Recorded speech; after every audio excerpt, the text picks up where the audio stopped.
desde a diplomação do presidente Lula, que ocorreu nessa semana, o ministro Alexandre de Moraes resolveu cortar um pouco o oxigênio desses atos, né, e preparar os espíritos para a posse do presidente Lula. Né? Nos bastidores há muita tensão com relação à posse, se a posse vai transcorrer em segurança, se protestos estão programados. Então, eu entendo como uma medida também preventiva para que a gente tenha uma transição que já está ocorrendo entre os governos, né? Mas, enfim, que a gente tenha uma posse do novo presidente. Se o Bolsonaro vai passar a faixa ou não, outros 500, a gente ainda não sabe, mas que ele tenha uma posse tranquila.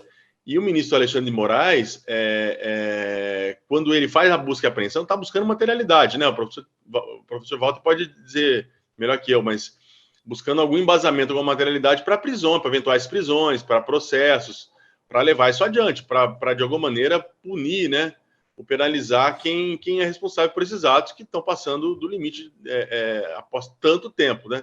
Os protestos democráticos, os protestos pacíficos, né?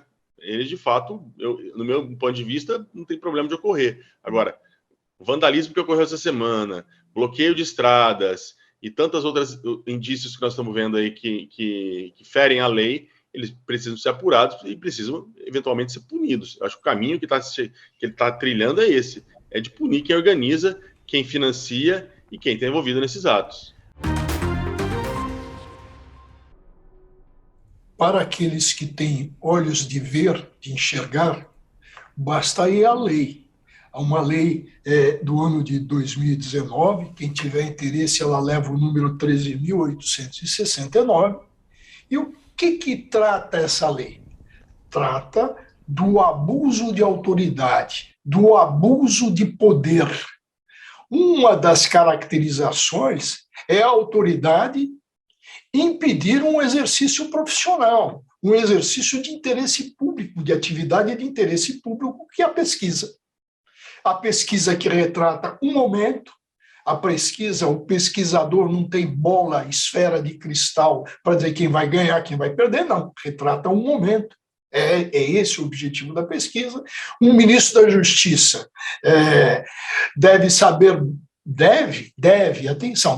saber disso, que o que representa uma pesquisa e o que se viu foi abuso de poder. O Alexandre de Moraes já disse que não tem justa causa, e não tem mesmo. O que tem ali é um jogo de cena. O Valdemar da Costa Neto faz a representação e se refere ao primeiro turno e dá aí alguns dados, pede providências e imediatamente o que faz o ministro? Não percebe ou não quis perceber a falta de justa causa, ele vai ter que, na ação por abuso de autoridade, dizer que não teve dolo, que errou, mas o que aconteceu? Aconteceu que ele toma uma providência sem justa causa, sem apoio em lei, abusiva. O que existe é abuso de autoridade, abuso de poder, simples assim. Bom, Big, e a tua avaliação, então, sobre mais essa ação, não é? A gente viu uma demora, até fiz esse comparativo ao abrir o tema, porque chamou a atenção a demora na ação do ministro Anderson Torres, estava jantando em Brasília, salvo engano, e estava sabendo das coisas que estavam acontecendo, foi se manifestar só depois, ali por volta de 11 da noite, pelas redes sociais. E nesse caso aí das pesquisas, ele, enfim, acabou pegando o relatório do PL e utilizando como base, né, para essa petição.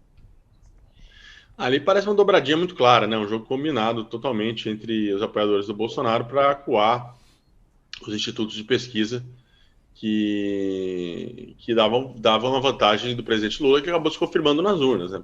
Fato também, né?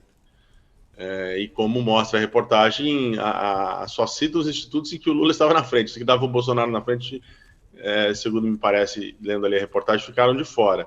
Então, uma dobradinha do Valdemar com o ministro da Justiça, algo bem grave, né? Bem grave. O ministro não pode misturar a autoridade institucional dele, né? O cargo que ele representa, né? Ele está investido de poderes do Estado, mas não para defender um grupo político, não para defender um presidente, não para defender um partido, né?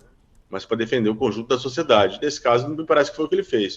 O Valdemar vai lá, representa, ele leva isso adiante, uma dobradinha meio evidente, e que hoje, assim, uma foto em que o Valdemar sai mal nessa foto, né? É impressionante o serviço sujo que o presidente do PL tem feito para esse tipo de conspiração, de fake news e de colocar sob suspeição um processo democrático. O interessante desse documentário é que, por exemplo, o próprio Bolsonaro, em si, apesar de chamar as vozes do Bolsonaro, né, o Bolsonaro não fala nesse documentário, porque os apoiadores dele repetem com muita ênfase exatamente o discurso dele. E aí a gente mostra um pouquinho desse retrato aí, desse bolsonarismo que estava nas ruas na campanha, que em parte continua na campanha.